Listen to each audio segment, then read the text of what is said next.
we're back at it again with a new cast. Hannah Hope and Amanda Devlin, both big stars of The Sun, just like we had two big stars yesterday, and we're diving straight into what's happening on I'm a Celebrity and some more TV and entertainment news that's been happening this week. But Hannah knows all too well that I wasn't a huge I'm a Celebrity, fan or stan, as Gen Z would say, but now I am. Now I'm right into it, and all I want to do is just discuss every episode. So we're going to discuss last night's episode, and I'll start off with you, Hannah. The first intruder of the episode was a rat.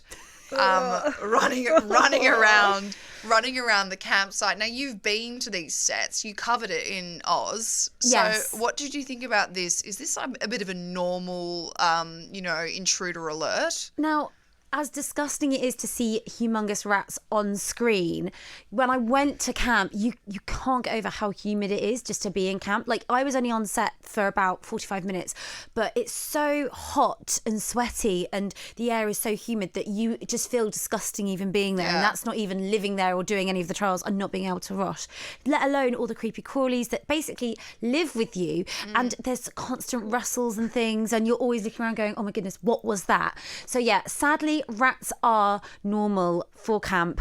Also snakes and spiders, not even the ones... Did you see them? You did see spiders and creepy crawlies and things, and it wouldn't be unusual to see a snake in its natural habitat.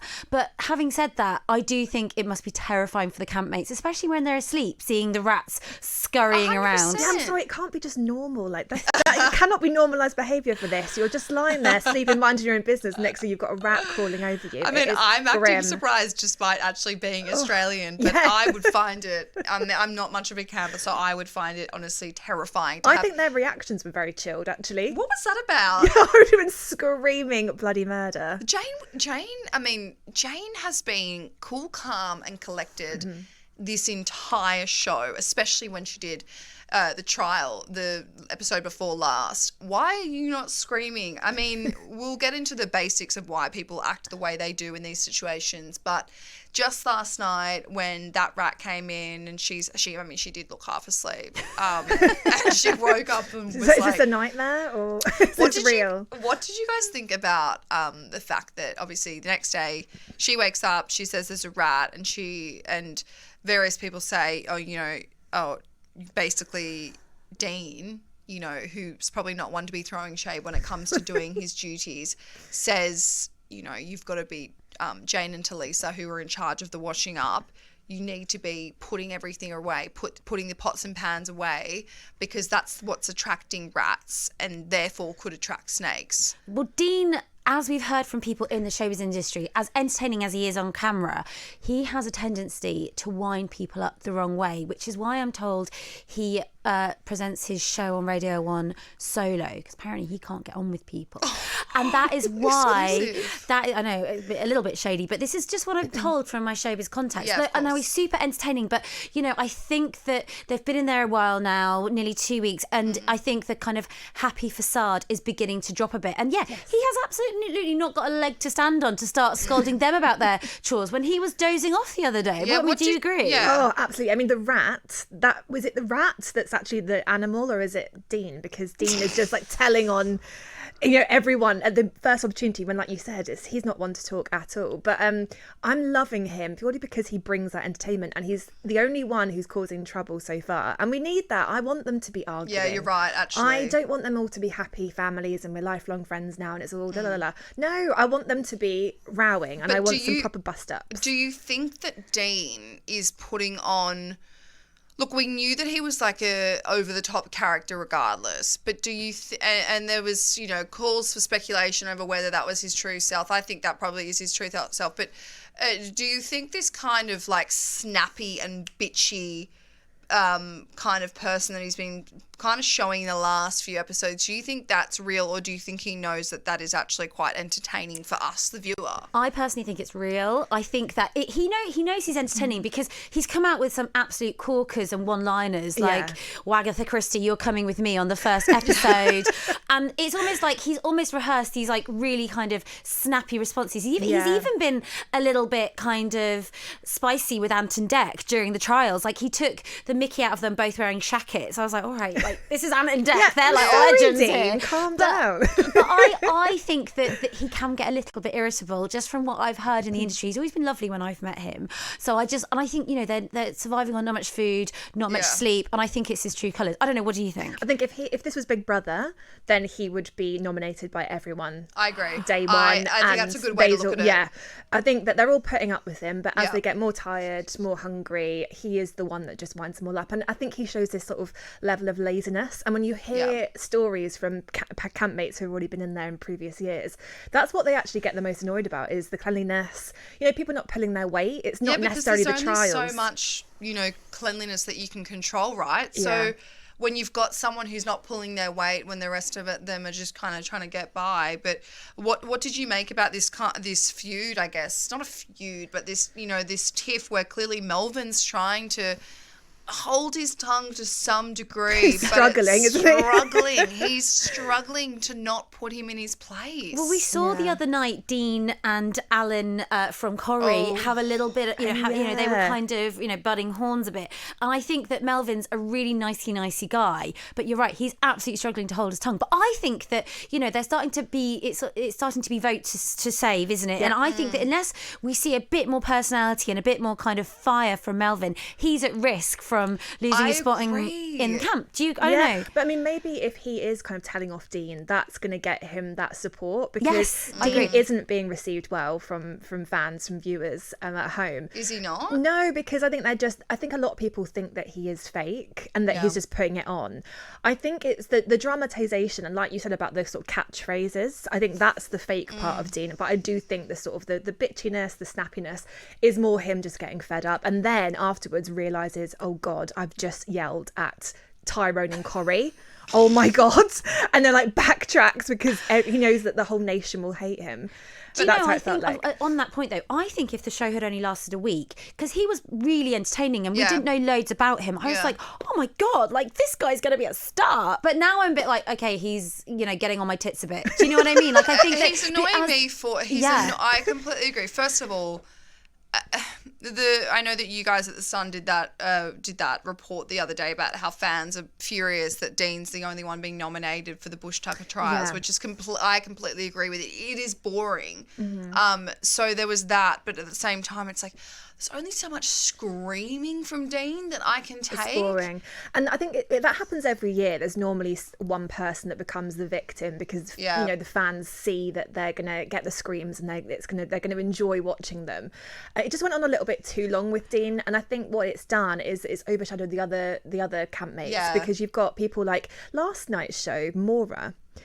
Where did she go? She's kind of off on the periphery. Yeah, and I think she was such a huge part of when she came into the jungle junkyard, and I loved her relationship that's been my with the favourite Reverend storyline, by the way. Father. That was an awful accent. But you know, I love them together, and then she's kind of gone into camp and disappeared a little bit. And I think there's a few of them, like you said, Melvin, and they need to have that screen time to be able to get the votes. We need to. Am I right? Has he done any? He hasn't been voted to do a Bush Tucker trial. He's just done those like the dingo dollar stuff in the day. The problem that Amanda's absolutely right. Every year, it's quite cool that you're coming to this as a virgin as well, as an I was said virgin. But every year, you're right. Like you always get the screamers, and then the audience votes them into the trials because you know that they're really scared. Because GK Barry also was kind of a victim of that as well. But then everyone gets a bit tired of it, and even the own viewers get tired of it as well. And then you get everyone else sort of coming to the forefront a bit. But I agree with you. I feel like there have been some really big characters this year, and it is hard for the producers to kind of edit it so you see enough of everyone because that's what I thought. I also thought that I knew that obviously viewers voted in who they wanted to do the Bush Tucker trial, but I kind of thought producers would have some sway over, you know, Dean's already done a few, but then they did, and then I realised, they must actually keep it pretty authentic if they're going to keep. I think they have They're going to keep him because Ant and going. Dec were so bored of it themselves. Yeah, they kept saying on the Unpacked show, like, who is voting for Dean?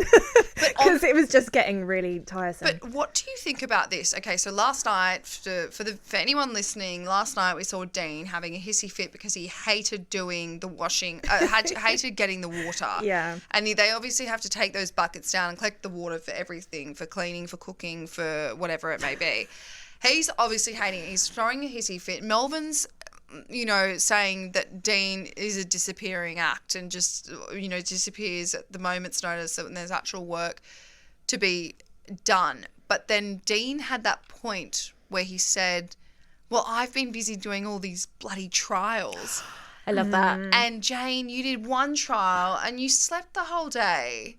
That was so unnecessarily bitchy from such diva Dean. behaviour. So diva-ish. But this is what we've been hearing from people in the industry. I've been hearing whispers of this, and now the mask has slipped and the true colours are coming out. But he probably has got a point. He probably does feel pretty exhausted by these trials. He 100% has a point because he's obviously. I mean, how long do they? But it doesn't really for? matter. They've still got their jobs to do. Yeah, true. And no one can step in to sort it out and like take over. So, and you would agree with me, Hannah, that our Jane, because Jane Moore, obviously the Sun legend, of course, she is a grafter, and she would the thing that him kind of putting on to like she was being lazy, I thought was ridiculous, and it's not going to win him any fans. No, because I think that it's just quite obvious from her personality on the show, and I don't know her off the show, but on the show, I think she just looks like a real go-getter. She has been just straight into it as soon as she's got to do something. She doesn't complain. She's very, fast no muss. She just, the challenge that she had, I keep saying challenge, but the trial she had to do the other day with Moira, I think and that was she's the hardest underwater. one yet, wasn't it? Why are we not reacting when there's baby crocodiles snapping away around you? But also, she's a woman in her 60s as well, isn't she? Yes. She's, the oldest female campmate. There should be a little bit of respect there for her. And I think that, and she's also, she's come from a journalistic background. Fame has sort of happened to her. She hasn't gone there seeking fame. I mean, look at Dean. He started off trying out for Britain's Got Talent in a boy band, So he's just desperate for fame. And I think that Jane is actually talented. And you're right, she's very straight talking. She's very honest. And he should have some respect for our Sun columnist. Exactly. Yeah. And she has kind of pulled him up on his behaviour a couple of times. She's made some real digs. Maybe he was just trying to get back at her with that comment. But I don't know. I think that she will win against him in the end because I think people respect Jane in there. And, I do. And it's a shame she's not getting more airtime, really. So just to your point, it's the first eviction on Friday, so tomorrow night, and Jane is currently the favourite to be evicted because people don't think she's got a big enough fan base to survive the eviction because it's vote to stay in. Of course. But I wonder if seeing these conflicts on screen with Dean, that could save her. I mean, imagine if Dean was the first to go. That could be quite interesting.